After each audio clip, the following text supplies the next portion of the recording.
আসসালামু আলাইকুম, কেমন আছেন সবাই? তো এখন মোটামুটি সামার চলে এসেছে। সামার মানেই হচ্ছে গার্ডেন ভর্তি অনেক রকমের গাছ, সবজি, ফল, সব কিছুর ভ্যারাইটি গাছ। তো আমরা অল্প অল্প করে লাগানো শুরু করে দিয়েছি। তো মোটামুটি বিশেষ করে লাউ, শিম, লাল শাক, পালং শাক এগুলোই হচ্ছে মেইন আকর্ষণ সামারে। তো এখানে আমরা একটা বোম্বাই মরিচ গাছ নিয়ে এসেছি। কিছুদিন পরে আরও নতুন নতুন গাছ আসবে, এখনও খুব একটা ওঠেনি।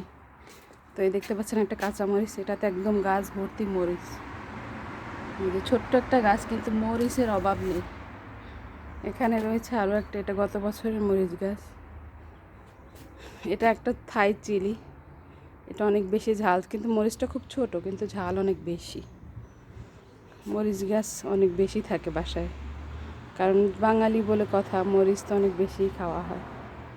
ভালো থাকবেন সবাই, আসসালামু আলাইকুম।